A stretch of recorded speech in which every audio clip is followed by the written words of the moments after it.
तो ये कैसा चुनाव हो रहा है? नेताओं को धमकाया जाता है, पैसे देकर सरकारों को गिराया जाता है, नेताओं को जेल में डाला जाता है। केजरीवाल जी को, सोरेन जी को ये पूरी की पूरी मैच फिक्सिंग करने की कोशिश की जा रही है।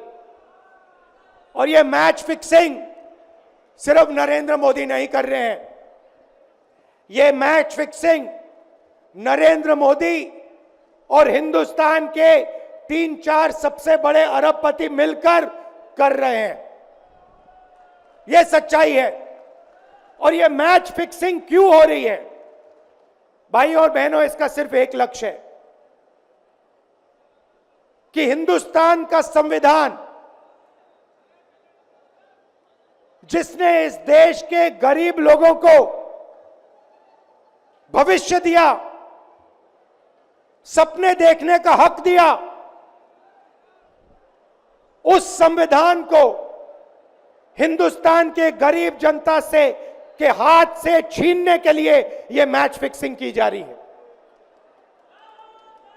और मैं आपको बताना चाहता हूं कि जिस दिन यह संविधान खत्म हो गया, उस दिन यह हिंदुस्तान नहीं बचेगा। कांग्रेस नेता राहुल गांधी हर बार चुनावों में एजेंडा सेट करते हैं, हालांकि कई बार वो उल्टा भी पड़ जाता है। जैसे इस बार संविधान खतरे में है का नारा राहुल गांधी की तरफ से दिया गया, जिसे कांग्रेस सहित पूरे विपक्ष ने दोहराया। अब आखिरकार पीएम मोदी ने तसल्ली से इस आरोप का न सिर्फ जवाब दिया है, बल्कि राहुल गांधी को पीढ़ी दर पीढ़ी उनके परिवार द्वारा संविधान से किए गए समझौते याद दिलाए। देखिए तेलंगाना के जहीराबाद में जब पीएम मोदी ने बीजेपी संविधान बदल देगी के राहुल गांधी के आरोपों का जवाब दिया। साथियों, एक कांग्रेस पार्टी को जन्म से ही ये हमारे संविधान के प्रति नफरत है। जो संविधान बाबा साहब अम्बेडकर ने दिया था, अगर वो संविधान की प्रत देखें,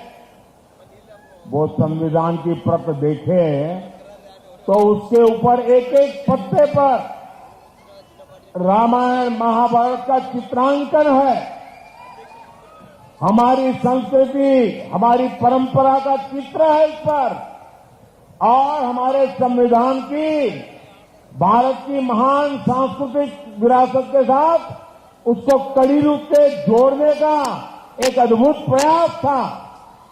लेकिन कांग्रेस पार्टी ने सबसे पहला काम किया, जब संविधान की वो पहली प्रत कपबोर्ड में रख दी और फिर जो संविधान देश के सामने रखा, भारत की महान संस्कृति और परंपरा की जो लिंक थी, जहां से संविधान आगे बढ़ना था, उस लिंक को तोड़ दिया। वो सारे चित्र हटा दिए और खोखला बना करके रख दिया। पहले दिन उन्होंने संविधान का अपमान करना शुरू कर दिया था। ये शाहजादे के दादी के पिताजी, देश के पहले प्रधानमंत्री, उन्होंने ये पाप किया था। उसके बाद उनकी दादी की बारी आई। उनकी दादी ने संविधान को चूर चूर कर दिया, देश में आपातकाल लगाया, देश के लोकतंत्र को ताले में बंद कर दिया, देश के लाखों लोगों को जेलों में बंद कर दिया, अखबारों को ताले लगा दिए। संविधान का घोर अपमान पहले प्रधानमंत्री उनकी दादी के पिताजी ने किया, फिर बड़ा अपमान उनकी दादी ने किया। तीसरा पाप, इनके पिताजी जब प्रधानमंत्री थे शाहजादे के, उन्होंने एक ऐसा कानून लाने की कोशिश की। ये संविधान की बातें करने वाले जरा अपने झरोखे में देख लें।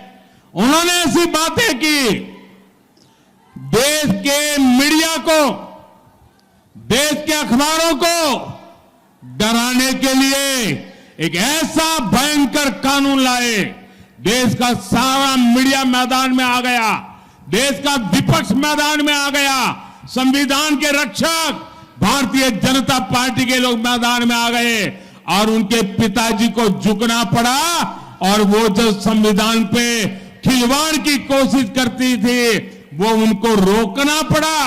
ये संविधान को उनके परिवार के 3 लोगों ने तबाह कर दिया है।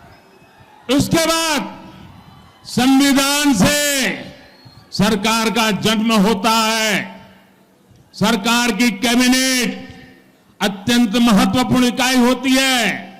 भारत के संविधान ने उसको संरक्षण दिया हुआ है। मनमोहन सिंह जी की सरकार की कैबिनेट ने एक निर्णय किया। उस निर्णय को ये शाहजादे ने पत्रकार वार्ता करके भारत के संविधान से बनी हुई कैबिनेट के निर्णय को खुले आम चीरे चीरे कर दिया था और वो संविधान के रक्षण की बातें करते हैं हमारे सामने। साथियों, इतना ही नहीं, भारत का संविधान बना तब देश के विद्वान लोग संविधान सभा में थे और उसमें कोई आरएसएस जनसंघ भाजपा तो जन्मा ही नहीं था। उस संविधान सभा में चर्चा हुई, महीनों तक चर्चा चली।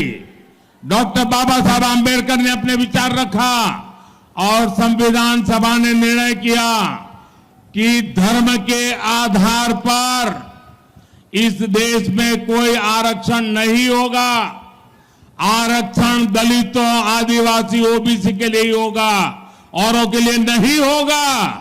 लेकिन आज ये शाहजादे और उनकी चौकड़ी बाबा साहब आंबेडकर की पीठ में छुरा भोंक रही है, भारत के संविधान को रफा दफा कर रही है और वो बेईमानी करके पिछले दरवाजे से धर्म के आधार पर अपनी वोट बैंक को मजबूत करने के लिए दलितों का हक छीनने जाए, आदिवासियों का हक छीन रहे हैं, ओबीसी का हक छीन रहे हैं और अपनी वोट बैंक को धर्म के आधार पर आरक्षण देने का खेल खेल रहे हैं।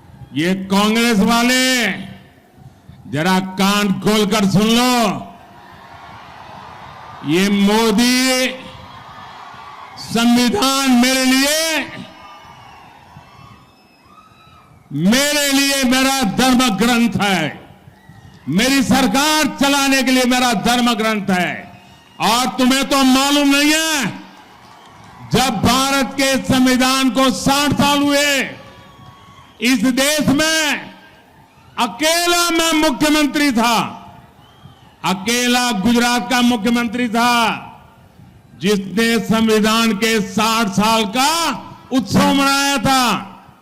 मैंने सुरेंद्रनगर में हाथी के ऊपर हमारे संविधान को रखा था और संविधान का सम्मान करते हुए जुलूस निकाला था और उस राज्य का मुख्यमंत्री हाथी पर नहीं बैठा था, संविधान हाथी पर बैठा था और मोदी पैदल चल रहा था ताकि संविधान का सम्मान हो।